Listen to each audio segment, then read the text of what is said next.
Battle royals are super popular and game live service games are popular as well, but a lot of them do fail. So I have an opinion that if you have a great game,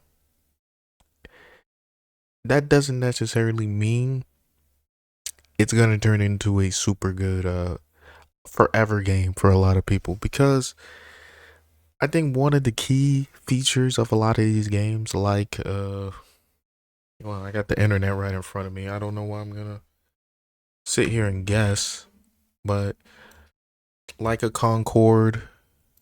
Concord, like we're talking about successful games, like I don't know, let's go like games like Fortnite.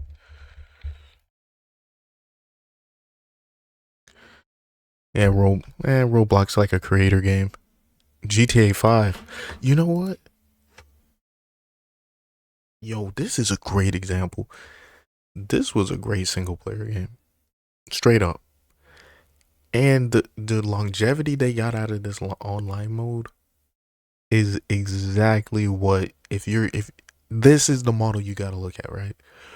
Because Fortnite, I think in a mission based game, that's what your live service game has to be. Like it has to be mission based. Like somewhere in there, it has to be missions for people to progress to. you know, like at some point, even GTA 5 online, a game like this, in every battle royale I can think of, League of Legends as a MOBA, a lot of these games you need something. You need like a 15-minute increment for a pause to occur. Or maybe bonus points for a win or a loss occurring, but or a failure or success occurring, but something to grind in a mission based format. I think that is the best way to describe it because a lot of these live service games that like try like a that formula, that part of it, like none of the rewards you get out of it, like the season pass and stuff, are like to me that look that good. Like Diablo, for example, which is a mission based game, kind of sort of like you got to go through like a whole story mode to get there. Like you, it's like that. Like I'm just now playing Where the Winds Meet, and if you really look down to it, even with the like story mode, they have like a lot of their stuff is like mission based. Like the the side quests, the encounters, everything's mission based, mission based, mission based, which gives you a pause, a reward. I think they even have a limit on how many rewards you can get each week. So you can basically telling you to come back to the game because they value you coming back to the game and playing it more than you putting in like this extended like period of time on it. I think if you can somehow break your game up into like 15-minute increments you can play. And also, if you get the odd day off, from work because we all like work these crazy hours, it will be like 6 hours. Maybe, like a 6 hour bunch of missions you can play, grind out, feel good about it, have fun, say, hey, I didn't miss anything, stuff like that. If you can like mix that up pretty good, you know, you if you're doing a game like this, like Where the Winds Meet, like GTA, like an open world game, but like Fortnite doesn't, it just doesn't even have that problem because just like an epic Sonic TV show, it can keep going on and on because the missions just keep the mission doesn't change. It's still what it is. You just get the different skins, the different cosmetics, the base game doesn't change. You just keep playing the game. So that 15-minute session can turn into a 6 hour session. Marvel Rivals is a good example. Like you can play that game for 15 minutes, like one match, or like no, I'm not bunch of content too you can make on these type of games because the gap between like a really good person at this game, which I am not. I've been playing games a long time. I think I'm skewed more towards the sports gaming, uh franchises, doing the sim stuff. In my leisure time, I don't do it for content because like it's fun for me. This stuff, like the rivals and stuff, it's fun, but for like a 15-minute period for me, not that 6 hour period. If that makes sense, like that one match, I get everything I need. Once we start playing multiple matches, I don't get the same feeling that I got from the one match. And I think that diminishing return curve hits, especially if you're not especially if you're not winning your matches or you're not getting any better at the game. I think that hits as well. There's a what is this? Let me just search successful. This is just to jog my memory. I know all this.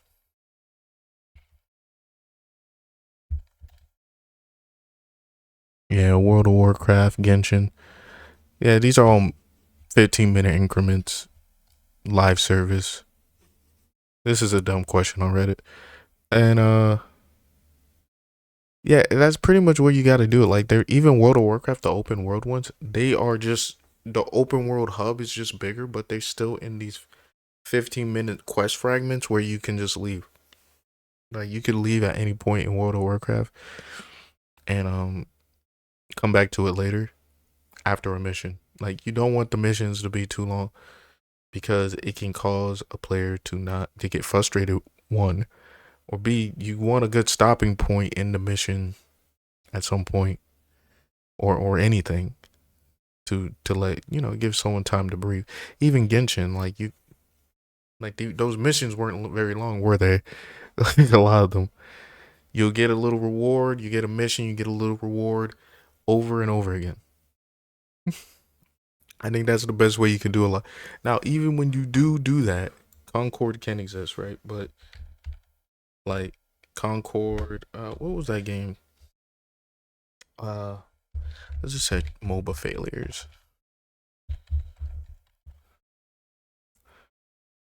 End of service. Move. League of Legends, Dota. They're still going on, man. Where the failures at? Here we go. Heroes of the Storm. Oh, wasn't that the that was the Blizzard one. That's crazy. Paragon. I played Paragon. Very good game. Battleborn. Like even if you do it like right, I think the games did it right. There's still a market share. Like you're not grabbing a new audience unless it's like really young.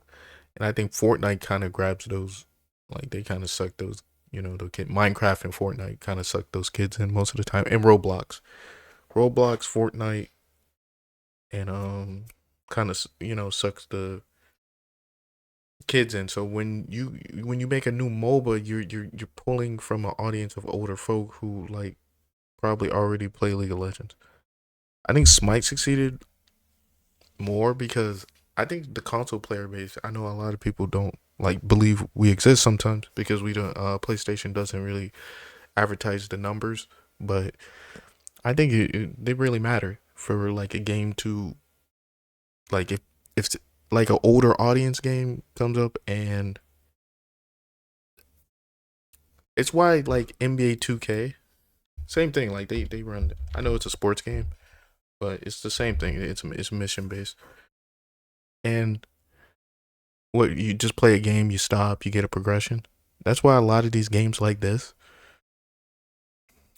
it's hard to grab a new audience. What helps basketball, and this is why it's such a good thing. They can make a mediocre game every year. The kids play basketball. They want to be basketball stars. So it's they get that kid audience. They get some of the Minecraft, the Fortnite, some of that, and the older guys. So it's like it's hard to pull people away. Like NBA Live would have to be so appealing. It would have to be like a Fortnite for kids almost for them to pull like people away from 2K. You know what I mean? Like grabbing that younger audience is extremely hard, especially when you have established games already that already does that. Now there is an indie audience you can grab, but it's like, or I'll call them hoppers because they hop games a lot. They hop live service games for like a month, and I think I kind of register with this. Tell me if I'm off. Like you play a game for a month, and then you stop playing it because it gets repetitive, it gets boring, whatever, and then you move on. You know, that's an audience games are trying to grab, but they're fickle audience. Like a lot of them don't stay on that particular game. So I think, oh man, what's a good example? Terra. I think people, it had a core fan base, still does, but I think there was like a month. The best. That's a good video. The a month will occur. People will play Terra, and then leave. You know, for that new update, that new patch. Oh, you know what? Really, New World. I think New World was kind of victim of this. It was like flavor of the month, and then when the new patch occurs, everyone plays it, and then people come back. But you see, less and less people come back to those new missions if the last patch didn't do what the first launch of the game did or close to it. So less and less people come back, you know? And I think for games like this, I think dailies are like a big mistake to me. I think the season model that Path does, um, and Diablo, I should say Diablo, but Path more notably, I think they that model is actually better for like the games that have the spike and then people go down, have the spike, then the players go down. Playing for the spike, playing for the go down. This is more sustainable than I'm gonna have a bunch of daily missions and try to get people to play the game every day if it's not a mission based game. You know? That's just me. So I think that's what's kind of going on here. Like people